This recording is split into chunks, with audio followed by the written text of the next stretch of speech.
A lot of times economists approach media issues by asking, what are the fixed costs involved? Let me explain a bit how that works.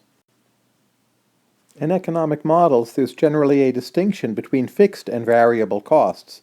The fixed costs are given here by this horizontal line, and they're present at different levels of output, but the same.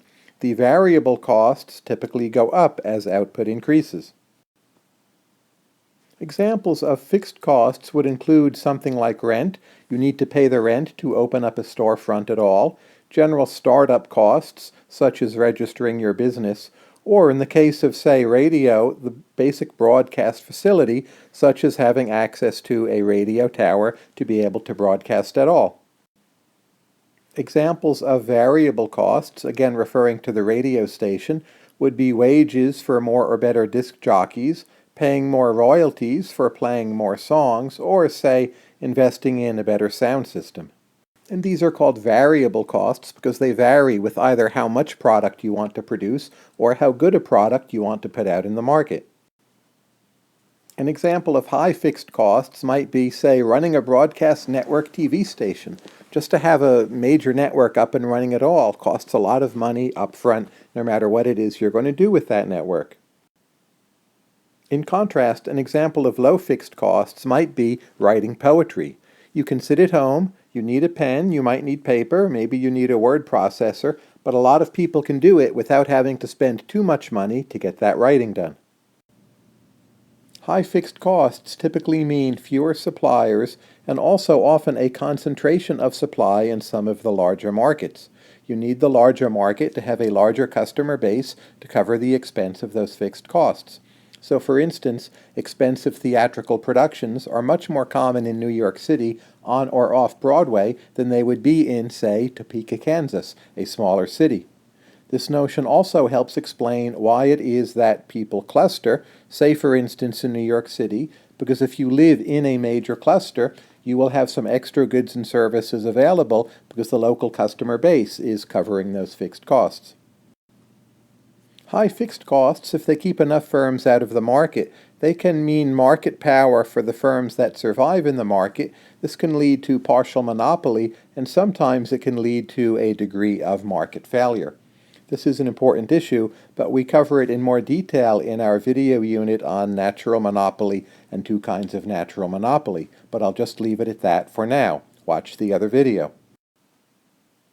There are many economic models which produce a result which a lot of media scholars find kind of strange, and in these models, basically, the presence of fixed costs will imply there are too many suppliers and too much product diversity. Here's an intuitive way to think about that.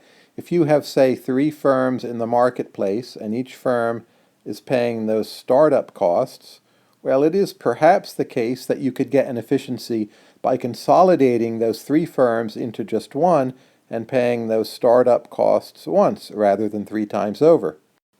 But note, the supposed improvement, it's a kind of central planning solution that assumes you can get the gains of competition by just having everything done in this one big firm in more of a planned way. It's not obvious that those gains actually can be realized through consolidation. Another argument why we might have too many products comes from an economic concept known as rent-seeking. Imagine that a company has 2 reasons for investing in new product development. One reason is to serve consumers, and the other reason is just to get some kind of monopoly position. Well, the reason serving consumers, that's an efficient incentive, but the desire to just get the monopoly position, that is generally an inefficient incentive, so it could be that too many resources are put into developing new products because some of it is motivated by this chase after monopoly profits. I would stress the dynamic gains of having a lot of new diverse products. In many economic models, there are worries about too much being spent on fixed costs, or perhaps too much being spent on the costs of product development. But I see the value of innovation as the key factor, and over time, if you have an innovative system, the returns from those innovations will overwhelm what you're spending on fixed costs or product development.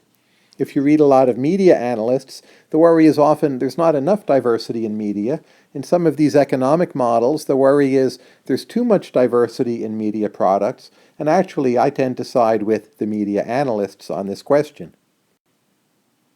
Another point of note when it comes to fixed costs is that in recent times they have changed rapidly. In many areas, fixed costs have fallen dramatically. For instance, it can be much cheaper to run an internet radio station than a radio station using traditional methods of broadcast. It can be much cheaper to produce an e-book than to produce a physical book. What's happening is that as fixed costs are falling in these areas, we're seeing more production, more diversity, and a greater ability to offer products which appeal to much smaller audience segments, again, because those fixed costs are lower. That's all great news, and indeed it has enriched most of our lives. It's also made online education a lot cheaper. But don't assume that all fixed costs are down. Arguably, it's the case that in some areas, fixed costs for producing a hit, a really big hit, actually they may be up. And in some cases, that's because marketing is a more difficult endeavor than before. Consumers only have so much attention, and as there are many more cultural products, to have, say, a big hit with a Hollywood film, you could argue that costs more money now than it did, say, 10 or 15 years ago.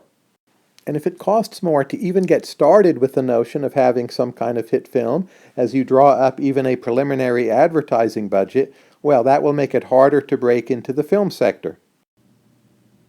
One notable trend we see in Hollywood is a lot more of what are called tentpole franchises. That is, product lines or characters people already have heard of, like Spider-Man or Lord of the Rings or James Bond. This helps address some of your marketing problems. You can think of it as a response to the higher costs of breaking into the market at all with a big hit Hollywood movie. This topic covers many different angles of media economics, and there are a lot of different places you can go to look, including other videos in this series. But for basics, you could start by Googling economics fixed costs. There's also a very good text by Carlton and Perloff on industrial organization. There's a piece by Cowan and Tabarrok which covers some related points. That is available online. If you'd like an example of an economic model where there seems to be too much product diversity relative to an optimum, I would refer you to this piece by Berry and Waldfogel. It's one example of many, and that too is available online.